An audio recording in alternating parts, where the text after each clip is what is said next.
Bonjour à tous et bienvenue à ce nouvel épisode d'Horreur Critique. Il s'agit de la suite du dernier épisode, qui était la suite de l'épisode d'avant, qui lui était la suite de personne.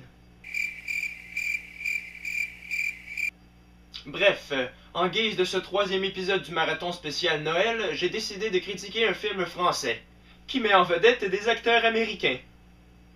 Trouvez la logique. C'est un film sorti en 2003, il s'agit du film Dead End.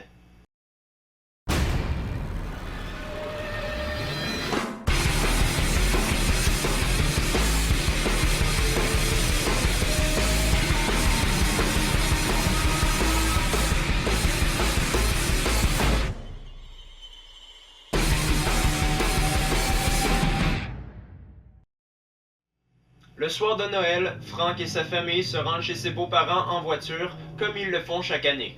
Sauf que cette fois-ci, Frank décide de prendre un raccourci pour s'y rendre plus vite. Suite à un dérapage qui a failli tourner au désastre, la famille est alors persécutée par une femme en blanc qui n'a pour seul but que de les éliminer. Et de plus, le raccourci qu'a emprunté Frank ne semble mener nulle part. L'histoire de Dead End est en général plutôt bonne, mais sans plus.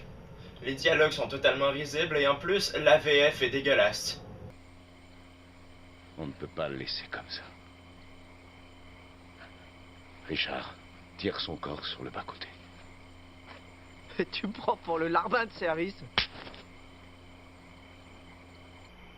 Et en plus, les scènes sont complètement idiotes. Cet homme est fou allié. On a l'impression de déjà vu en regardant le film. Certaines scènes sont clichés, mais je crois que c'était le but recherché. Et on sent également une petite pointe d'humour bien dosée, c'est assez agréable à ce niveau. La révélation finale se veut surprenante, mais en ce qui me concerne, moi je l'ai deviné au bout de 15 minutes d'écoute. C'était assez prévisible, donc la fin m'a paru décevante. Par contre, la réalisation, je l'ai trouvée impeccable. Contrairement à l'histoire, ça n'a rien de déjà vu. Dead End est un film réalisé par les Français Jean-Baptiste Andrea et Fabrice Canepa. Et franchement, leur réalisation est entraînante dès le début. Ces deux-là ont un genre qui leur est propre. C'est bien monté, très original, un peu fantaisiste à la limite, j'ai adoré ça. Il n'y a d'ailleurs aucune longueur.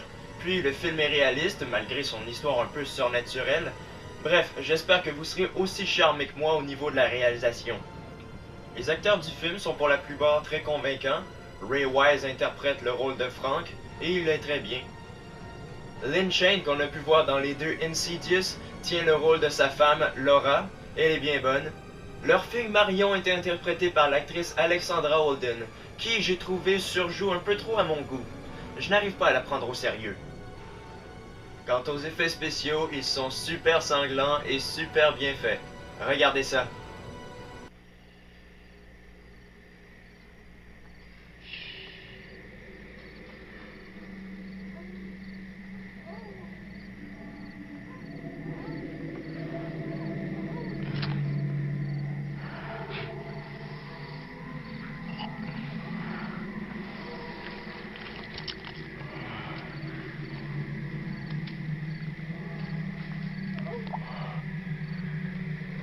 Je vous aime.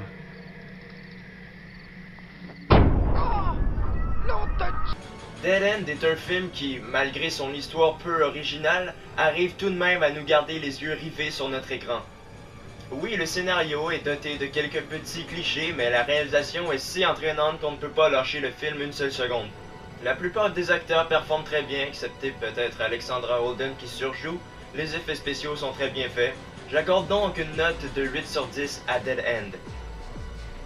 Donc, j'ai terminé ma critique du troisième film spécial Noël. Il n'en reste plus que 2 pour terminer ce marathon spécial. Ne les manquez pas, laissez les commentaires, puis abonnez-vous à ma chaîne. Salut!